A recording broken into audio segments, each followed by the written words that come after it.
see the world through other people's eyes. Now, empathy is a quality of character that can change the world.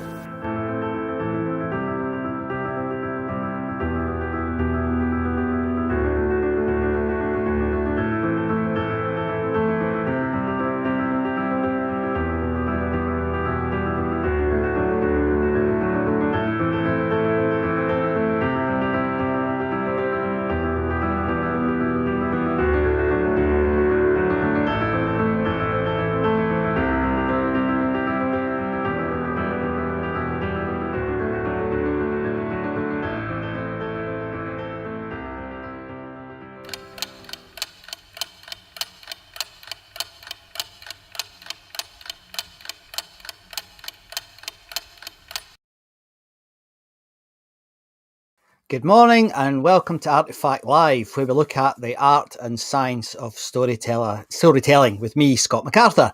Thanks very much for tuning in. If it's your first time here, as normal, I always ask people to stick their name in the chat and tell us where they're tuning in from. Even if you're on #replay, I'd love to know where you're tuning in from. Well, last week we had an interesting discussion about leadership, and it's one that I think that, as I've said this right from the very beginning, so 32 weeks ago, I said I think storytelling is the secret competence of leadership. And it's something that I've only really come to realise myself. And, right, I've used it for years, particularly when I was doing pitching, but I think I didn't realise just how important it was until probably about 18 months ago when I started to do it. This sort of thing, I started to tell my own stories and use my artifacts to do it. So it's something that I'm quite excited about, and I will definitely come back to it because I do think there's a lot to talk about. I've started to gather together some very specific examples of how people can use leadership stories to actually affect change and transformation and even metamorphosis, as I said last week, in their organizations. So thanks for the questions. I do appreciate it. I think there's a couple of people have asked me about some specific issues around transformational change.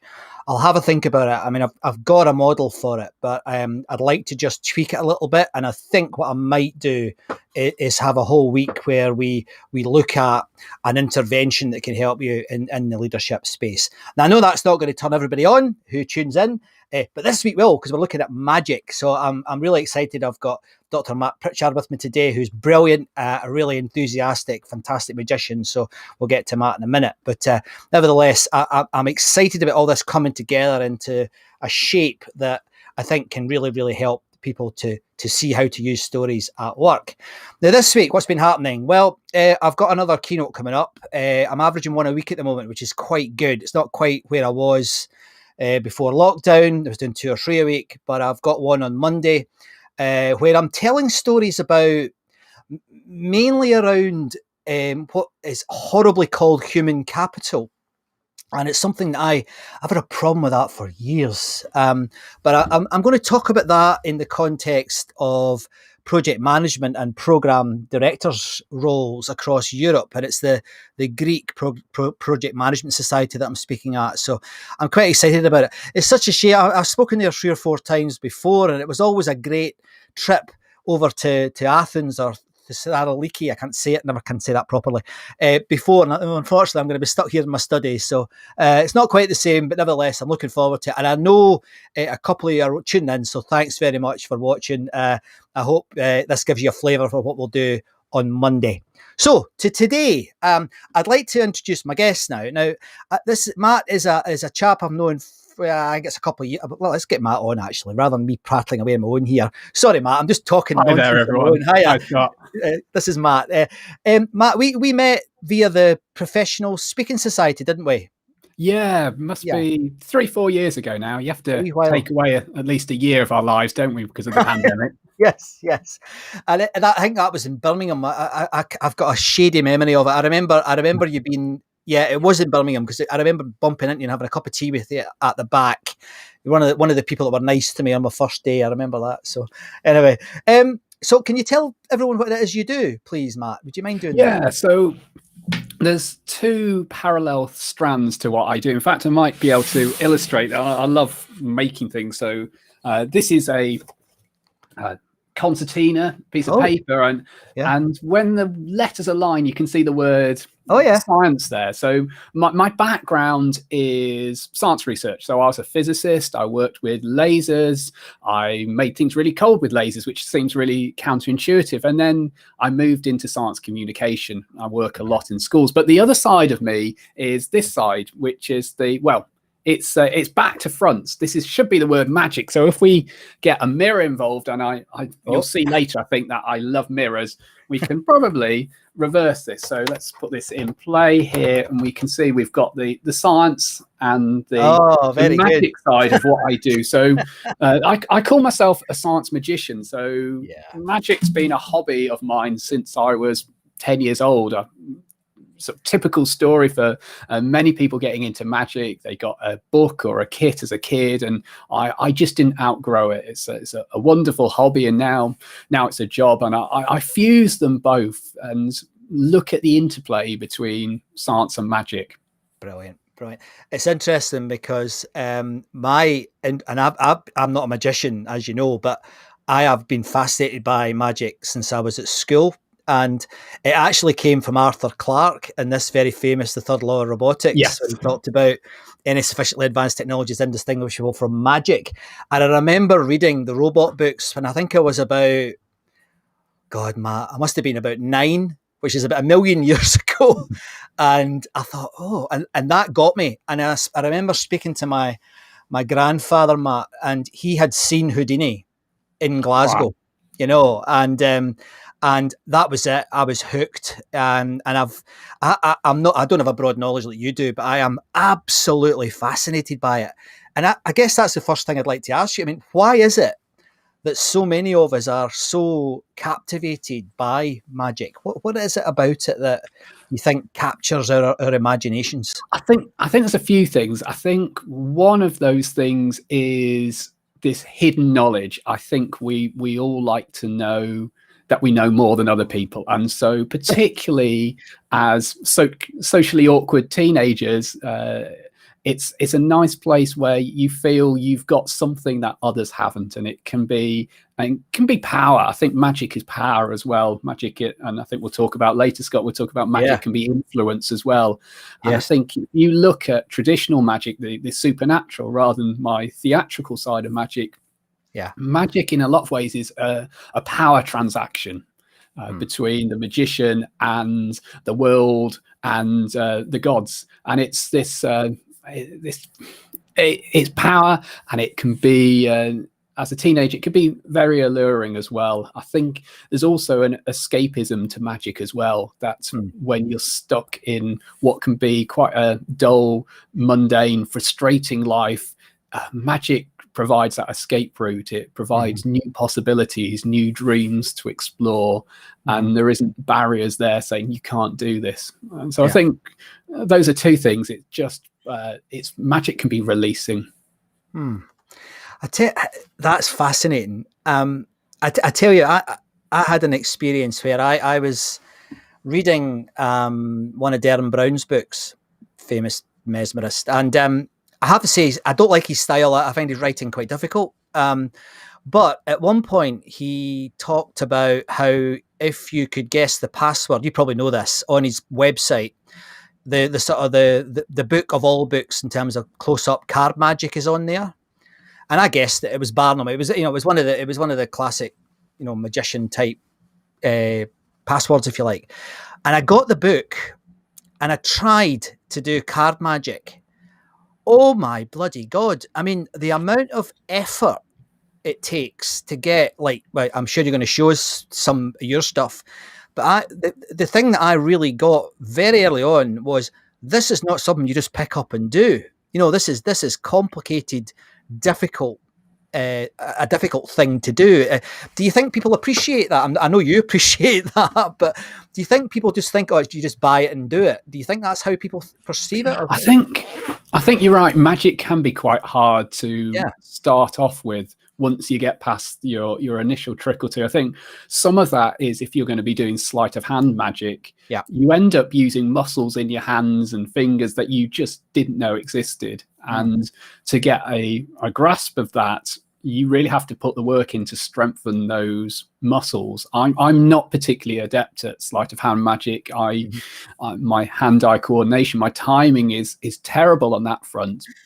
And so I rarely do sleight of hand magic. I tend to play to my strengths, which tends to be my memory and being able to calculate things quickly.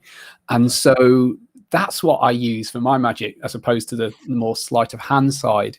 Yes. And so that can be a barrier for beginners starting off, especially if you dip in like you did, Scott, to a book which is probably a more advanced book. Oh yeah, way beyond me. Started with the beginning books. There's a few which physically the first chapter is just how to hold a pack of cards. Because once you've got the foundations in place, and once you know this is this finger and the names for different parts of the anatomy, it makes it easier. But I think the other thing people really struggle with when they're getting to grips with magic is this duality between what you as a magician are experiencing and what the audience is experiencing. So even just taking an example of vanishing a coin, often the coin is retained in the hand that initially had the coin in. Yes. And so you're moving your other hand with an invisible object, but you're having to give your body language that the coin is there. And so there's a real divide in your head between what am I physically doing with my hands and what am my audience seeing and experiencing, and trying to not make the connection between the two. Magicians often talk about misdirection, which is this term which is often thought of as, oh, we didn't see it because we were distracted. But misdirection is essentially just moving a person's attention from the sneaky stuff to the effect, the wow. Right. And that can be physical attention, like pointing and body language, and it can be sort of a more analytical attention, and it can be a memory-based attention as well. And so misdirection moves the focus from the magician's world, that method, that sneaky stuff world, into the effect world. But then all storytellers do that. We don't want people to focus on the craft. We want them to focus on the story. Yes. I think there's here we go. We could do a massive deep dives here in about 3 different areas, but you used the word attention. Now, as anyone who looks at the impact of social media, the impact of technology, the exponential growth of technology, which I spoke about 3 weeks ago, knows that there is a war almost for our attention right now. The social media companies are extremely good at it. They employ people who are extremely good at the right type of language and the right type of algorithms to grab people's attention. Do you ever? I mean, this might not be the case, but I wonder do you ever see the magician's art being deployed in a way by companies to grab our attention? Is that something you ever witnessed or so I think, like I said, the obvious example is going to be in the likes of advertising, where you're trying to grab people's attention. And I'm being maybe slightly sloppy here. I'm just using attention, but really what I mean is attention and perception. We might see something with our eyes, but do we actually perceive it in our brains as well? And so that misdirection works on both fronts. It's what we look at, but also what we see, and that's a distinction there. Right. And in business and in advertising, often they draw some of those skills that magicians use all the time, but also often they are sort of really innate skills that we have as humans, because if a magician wants you to look at something, often they make a big movement, they make a fast movement, but they hide the sneaky movement in something small and subtle down here. Right. Because our reptilian brain will naturally be drawn to the fast, big movements, because that could be a tiger wanting to eat us, as opposed to the smaller stuff. And we draw our attention there to the bigger movements and the faster ones. And we can see that in advertising. The sort of the flashy, the quicker, the bigger, the bold grabs our attention more than the smaller, the subtle. Right. Okay. So that's one example there. Very good. And if I was to ask you about something like influence, Charles Randi talked about being an honest liar. You know, he spoke about, you know, his magic has been, you know, I'm a professional liar. I don't want you to be a liar, but is there something that we could learn in from the magician's craft to help us, you know, exert some influence over others, or maybe be more confident, or, you know, is there anything there? Is there a link between, I guess what I'm saying simply is a link between leadership and magic, or between, you know, being a successful person in magic? I mean, I'm probably stretching this a bit far, I get that, but is there anything there you can think of or share with our viewers? I think one of the turning points for me in my magical career was probably my late teens, when I realized just how powerful, how effective my magic was. There's one trick I used to do with cards, which always got a good reaction. But up until that point, I was really doubting myself and the magic and whether it would work. And I was really fixated by the mechanical things, the sneaky stuff behind the scenes. And when I got to the point when I realized the audience loved what I was doing, suddenly there was like a switch in my head that stopped me focusing almost exclusively on my world and concentrating on their world. And I think for leaders as well, we can often have that, we can often overanalyze our thinking, can't we? And we often have this imposter syndrome that we're not good enough. And that's our world. And what we don't realize is the outside world is experiencing something quite different. And we should perhaps spend more time concentrating on the outer world than being fixated in that inner world. Because as a magician, I know when I start thinking about the position of my hand and maybe is it looking awkward or not, as soon as I start thinking that, my hand becomes even more awkward and my body language betrays that awkwardness. Whereas if I had that confidence that it was going to work, then it would just it become more natural in how I'm holding my hand. I love that, what you said there about the inner versus outer world, Matt. I think you're absolutely spot on there. I think that's a really interesting observation, because I know personally, and I'd like to ask you the question about this, but when I'm putting a story together, I have to share it, because I will often have, and correct me if this is different to what you're talking about, but I often have internal memories, or because I don't make up stories, I tend to tell my own stories, and I talk about being an archaeologist of your own life, and I try my best, usually using an artifact, to tell the honest truth about, you know, what happened in that moment. And quite often that triggers an emotion in me, and people will have seen me on the show, you know, where I can't talk because suddenly I remember, you know, my grandfather or the birth of my children or whatever it was.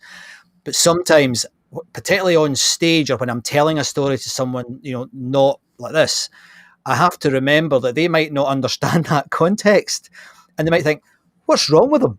You know, I've had that a few times, you know. Does that resonate, or is that a different point, do you think, to what you were just referring to?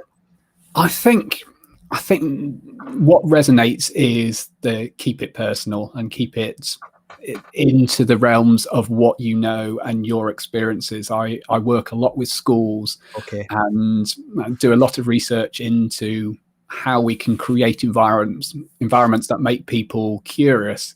And one of the researchers, Susan Engel, I was talking to, I was asking her, well, what advice would you give to teachers? And she was saying, you have to have that interest yourself. It has to be, you have to be learning yourself, because if you don't, then the pupils will pick up on that and it becomes sort of fake. Right. That really lovely, and takes me to the thing there's 2 or 3 things I really wanted to ask you today, and one of them was about, you say you're a science magician, and obviously I'm drawn to that. That's in my bubble, definitely. But you talk about wonder, don't you? And you're doing some research into wonder. Can you tell us about that? Because I am absolutely fascinated by it, I have to say.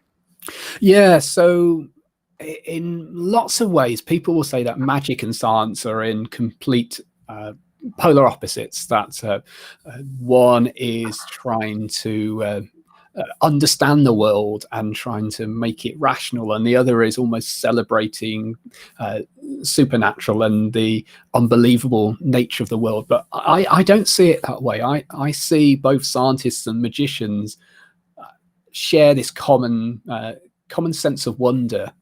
So scientists will be fascinated by the world.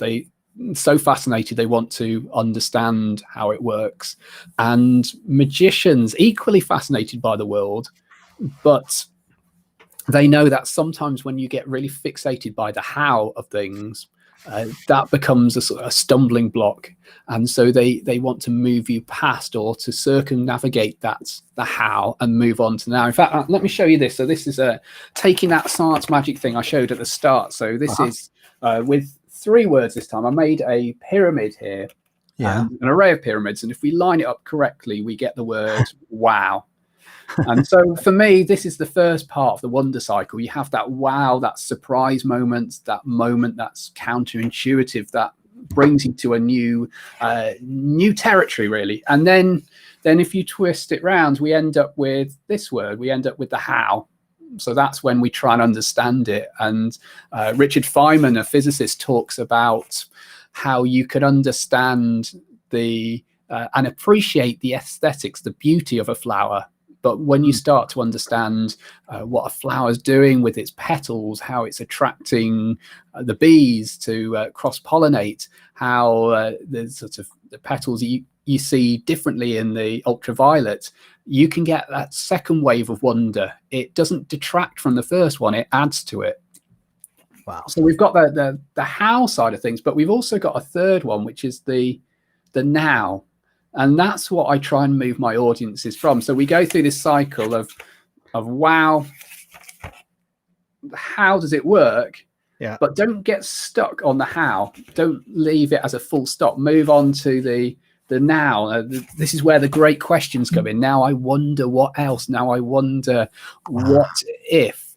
And so I think the difference between a scientist and magician is the magician, almost like I said, circumnavigates or tries to jump or bypass that how stage and keep it in the background, because they want to move their audiences onto the now, the realm of new possibilities and questions. And of course, it's a cycle. When you ask great questions, you get more moments of wonder, and that leads to more understanding and more how and more now moments. And so I see those fields of being a scientist and a magician in a lot of ways parallel around this idea of wonder. And wonder is this thing that I think is often overlooked. We often talk about wonder and awe being the same thing, or wonder and curiosity being the same thing. And I think, it does have those elements, but there's a third element as well. So curiosity is all about filling the gap in your knowledge when you experience something you don't understand. And awe is when you get to experience something, this perceived vastness, whether that's in size, like comprehending the universe, or whether it's timescales in geology or looking through a microscope, or it can just be something really complex. And so you've got the information gap, you've got this perceived vastness, but awe is very much you're an outside observer. And then the third element for me is this playful element of playing, where it's intrinsically driven, it's free to explore, it's safe to explore, to ask questions. So what is wonder for me? Wonder is filling in gaps in knowledge. It's experiencing brand new awe moments, but it's also playing around and questioning things as well. And I think both magicians and scientists do that. I have to say that's one of the loveliest expositions of a sort of belief or a model we've ever had on the show. Honestly, I thought that was lovely. Thank you. I'm so pleased we're recording it.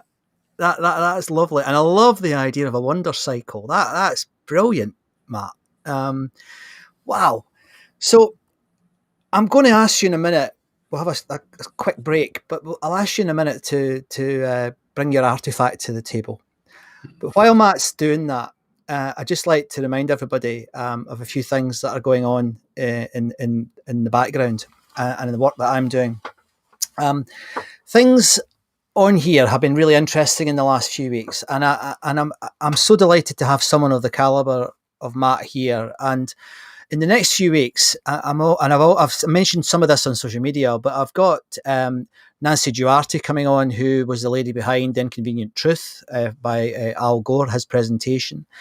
I've got Robin Dunbar coming on, Professor Robin Dunbar, who is an incredible. I've met Robin a few times, and Robin is a guy who studies human behaviour and relationships, and he's moved very much onto social media, so I'm looking forward to that.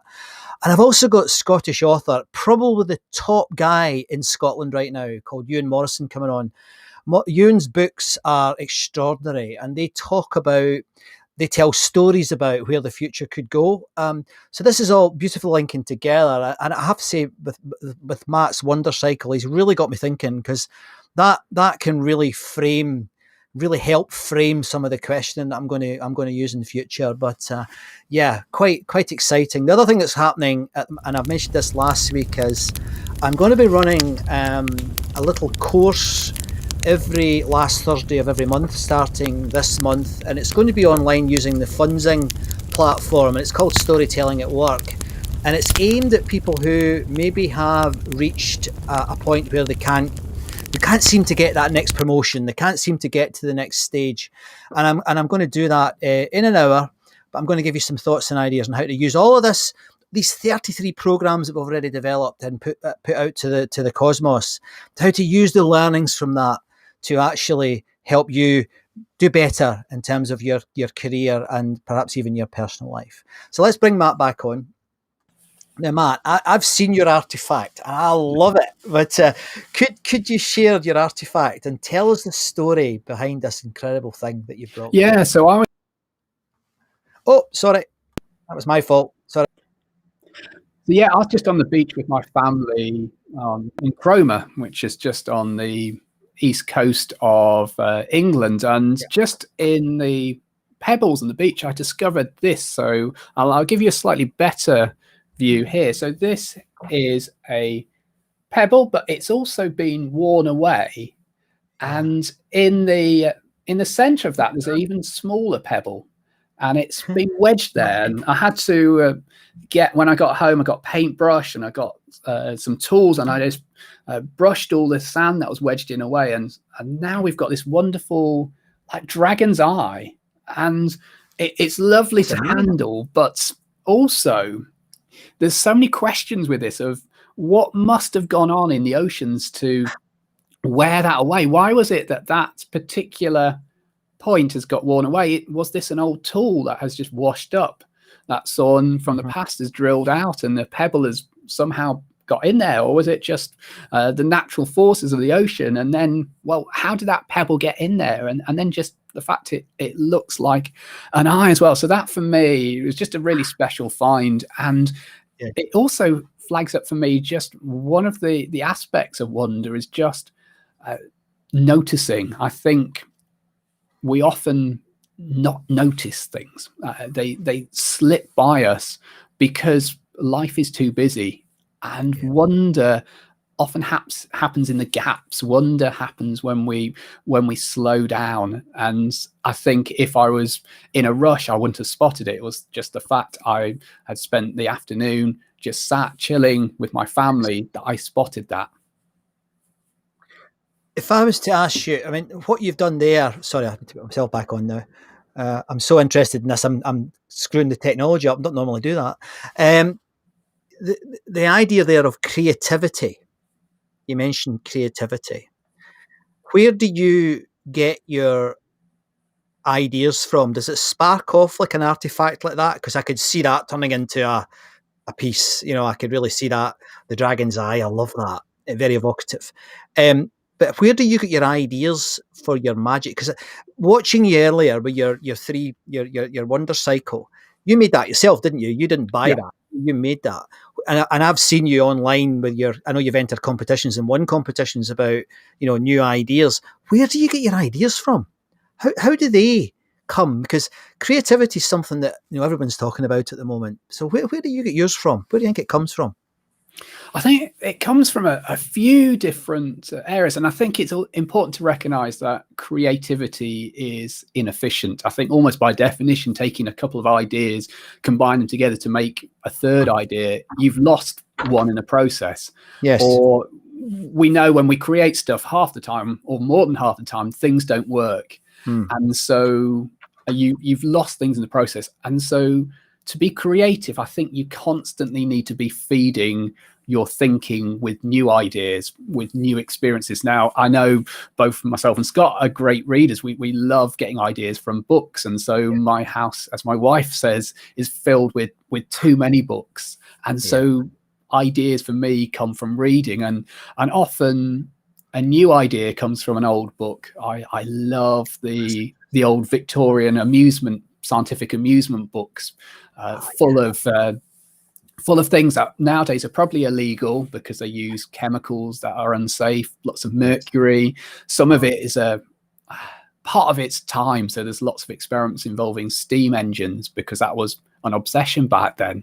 Yes. But in the middle of it all, there's some beautiful things you can do and play with. And so that becomes this initial spark. And I think very much a bit like an oyster, when you get that grain of grit in the oyster, and if you give it time and if you just keep revisiting those ideas, sometimes you can build something wonderful like a pearl around it. And often that means taking a few different ideas. So where do my creativity come from? It comes from reading, from feeding, making sure from lots of sources. I rarely read a magic book nowadays because other magicians are doing those tricks, and I want to be different. So I get my ideas from outside the world of magic. They come from long walks, from running, just getting out into nature and just having that time to think and to mull. And it comes from questions. So I'll show you this again. So right at the start, if you missed it, this is like a staircase. It's got the word science. It's got the word magic. I first saw this illusion down in Bristol next to the SS Great Britain. There's a garage nearby. If you, in fact, a challenge for you, go onto Google Maps, go find SS Great Britain, explore the local streets near it, see if you can find the garage which has got that illusion on it, but with different wording. And fantastic. Then I thought, okay, and that, they're probably not the first to come up with the idea. Can I do it? And I love understanding the process that needs to be done. What graphics did I need to do to cut and paste the letters to make that word? And then once I'd done that, my mind went in lots of directions. So you saw the wow, how now thing. That's using 3 sides. I thought, well, what do I need? Well, I need something with 3 surfaces. I did try 4 surfaces, but the shapes didn't work as well as I'd liked. I did something different as well. Rather than printing, I cut things out. So what we've got here is 2 words. We've got left and right. If we twist it, and what's great about this, let's see if I've got a photo of this here that I can show you somewhere. Yeah, there we go. This, when you shine a light through, you get the different shadows forming on the wall. Gosh.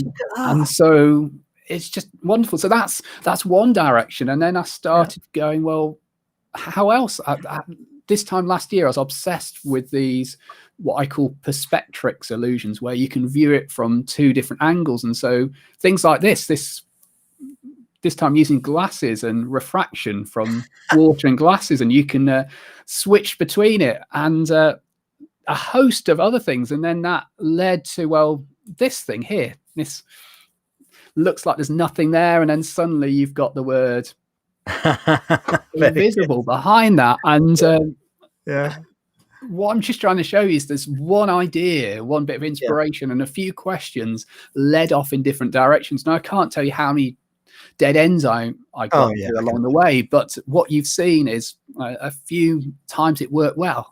Yes. And if you were to look over my shoulder over there, there's boxes of failures, things that haven't worked. But I keep them because I think there's potential for them. And sometimes I just dump the box out on my desk and play with a few ideas and see if I can think of a solution that I didn't have 6 months ago or 18 months ago. And so I'm very much subscribe to the idea of failing fast, of giving it a go, which is why so much of my stuff is made from cardboard and sticky back plastic and all the rest. Those of us watching from the UK will know Blue Peter, and they made all their stuff from sticky back plastic. And I love making it that, because in the space of half an hour, I can see, will it work? Won't it? Yes. And I love the story actually from Pixar, the animation giant. You know those their short 5-minute animations they've got. Yeah. I always used to think they were an add-on for the DVDs. If you can remember what DVDs were, they round and you put them in. I thought they were just a little bonus feature. It turns out it was them failing fast. They had a promising director, but weren't sure whether to give them 3 years to make a feature-length film, so they gave them 6 months to make a 5-minute short. Or they had some new rendering software. They weren't sure if it could cut it for a full-length feature film, but they're willing to pay $1 million to make a 5-minute film using new technology. If it worked, great. If it didn't, well, they've not lost much. Very good. Very good. I have to say, Matt, I love your enthusiasm. I suddenly come alive, don't I, when I just bring up bits of cardboard. You're making me smile. I can't help but smile watching you. It's terrific. Can I ask? I didn't prep you for this question, but it's just an interesting. I think it's a question everybody wonders about. Tell us about the Magic Circle. What's that all about? So the Magic Circle is a members club. It's based in London, and they've obviously closed with pandemic, but it's also there's a load of building work going on for the HS2, which is a new high-speed train link, which means they've demolished all the neighbouring buildings next to it, which means now you can step out of Euston Station and you'll be able to see the Magic Circle building, which before it was hidden in some of the side streets. It's almost opposite the Wellcome collection down in London. And it's got a museum there. It's got a library there. It's got a theatre. It's got a club room. And so once a week, magicians will meet up, just have a chat, have a beer, and watch a lecture or watch a show. But essentially, it's a members club with the aim to promote the art of magic. Right.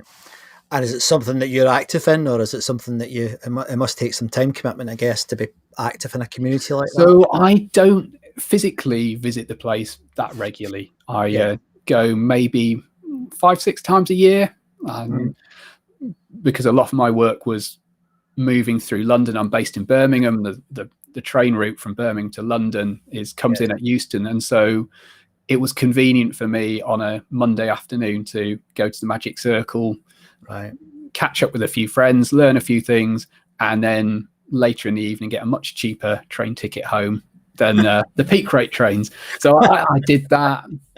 But there's also now with technology, almost all their recent lectures are online in their private groups, so you can access them. And so it's loads of international members. So if you physically can't visit the place, you can visit virtually as well.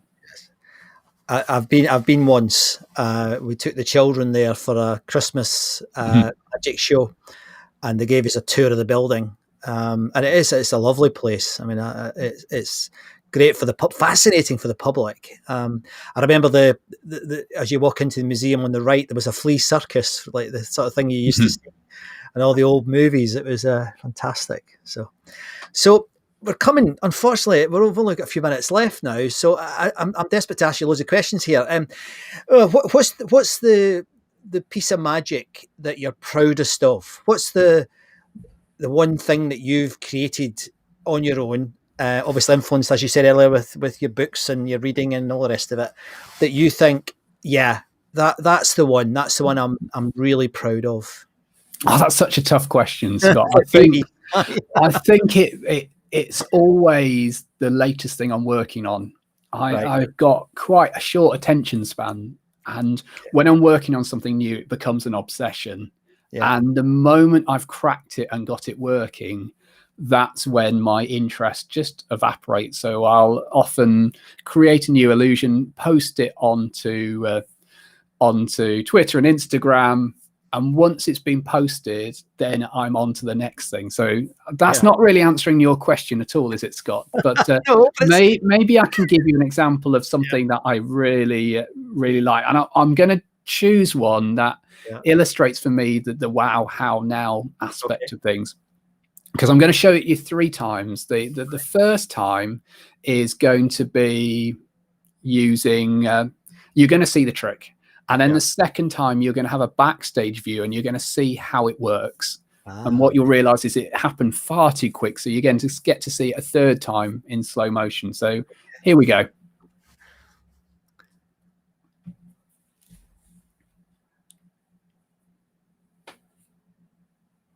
So this is a little minor obsession of me of how reflections turn into reality. Yeah. So let's have this side view, and I'm going to show it in parallel to the main view. And it just sort of pops up, and then let's see it again in slow motion.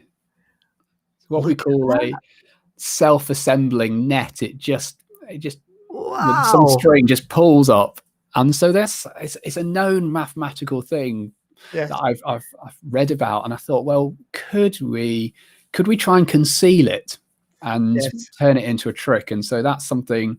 When I finally got to capture that and saw it in slow motion, that was like, that is a great moment. So that's one I particularly like. That is a work of art. That is fantastic. Thank you very much. You know what you do? You sell smiles. I mean, I'm got a sore face smiling at you.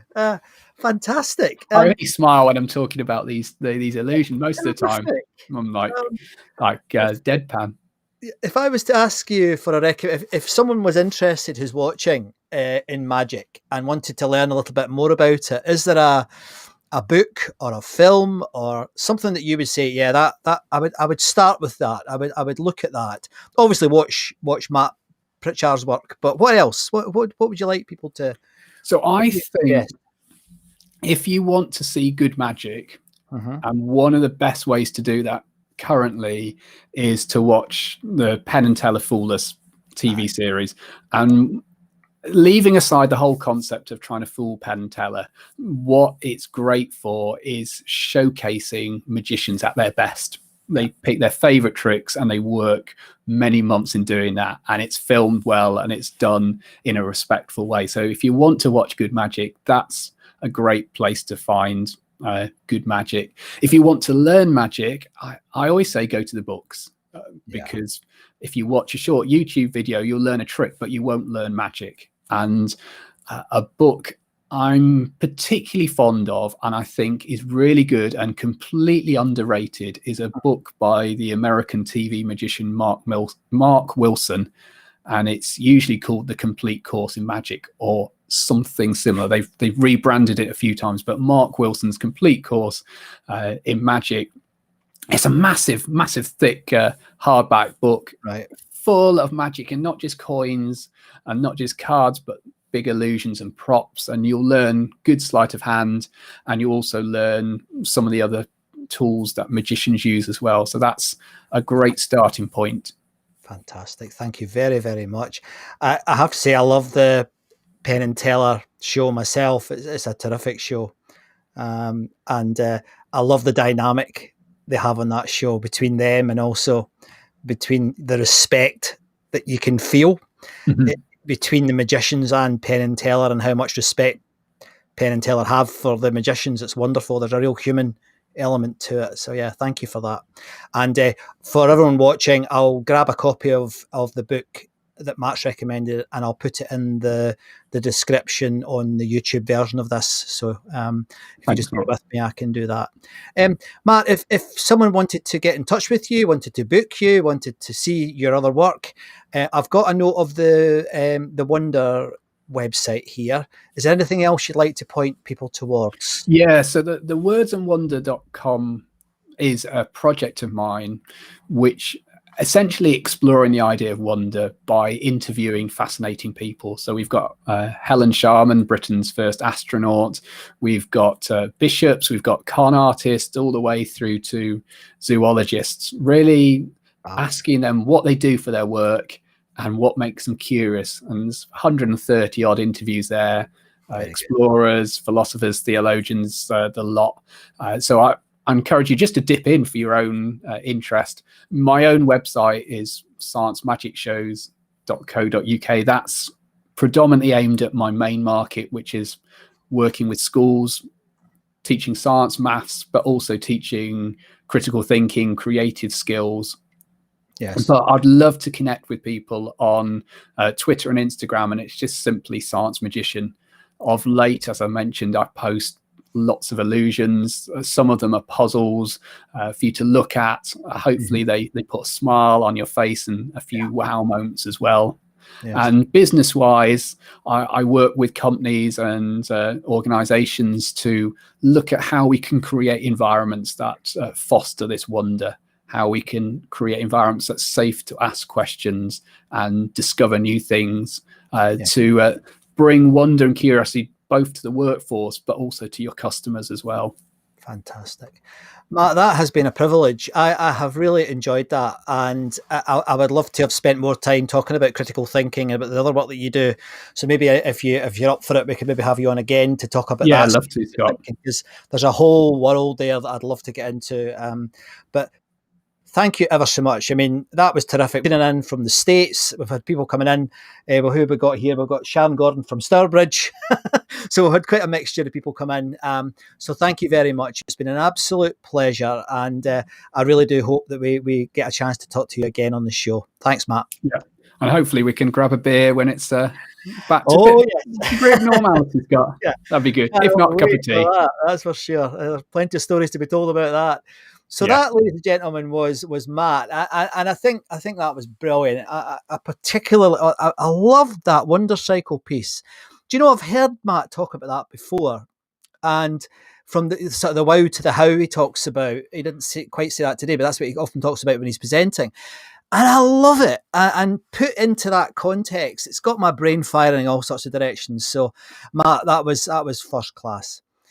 So I hope you enjoyed this week's show. I really did. I don't think I've ever smiled so much. Even when I've had a comedian on, I don't think I've smiled as much as I've smiled today with Matt. So that's a sign of he sells smiles as well. But I hope you've enjoyed it as much as I have. I felt more like a viewer today than a host. So it was great.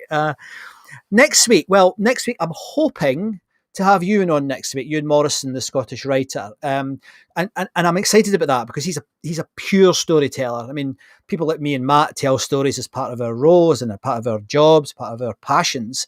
But his craft is storytelling. So I'm hoping Matt will be on next week. A couple of things going on in the background that might make it not happen, but I think we're going to record it on Thursday. So fingers crossed that goes ahead. If not, we'll come up with something else. So I'm also looking forward to meeting Nancy Duarte. Can't believe she's coming on the show. And Professor Robin Dunbar's coming on as well the next couple of weeks. So we've got quite a few, really building on today's wonderful experience with Matt. We've got some really interesting people coming on the show over the next few weeks. I'd just like to remind you of something. And I know there's some new people on today that might not have heard me say this before. The reason I started to do this, and specifically started to do it during lockdown, is because I really thought there was a need for more empathy in the world. I didn't see enough understanding of what it was like to be other people. And Matt touched on this when he talked about the inner and outer work. I thought it was, again, a very beautiful part of the discussion. And I think one of the best examples of this, or the best ways of putting this together, was by a guy called Chris Riddell, who was the UK Children's Laureate. And he said this, he said, a good story or a good book helps you understand the world through the eyes of others. And a good book can act as an empathy engine. And I love that. And I mean, I've taken that and now talk about how a good story can act as an empathy engine. And if you've enjoyed today and you want to explore more about it, I've just started a new Facebook group called The Empathy Engine, where we've got a small group of people, it's only about 50 people, where we're sharing stories, sharing experiences, trying to get better at this, because I do honestly believe that stories are super, super important. So I hope after today and after that wonderful piece by Matt, I really hope you go off and you start to look for your own stories, because you know what? These stories can change the world. Thanks very much for tuning in to the show this week. My name is Scott MacArthur, and I look forward to seeing you next Tuesday morning at the same time, 11:30 UK time, across the social media platforms. Thanks very much.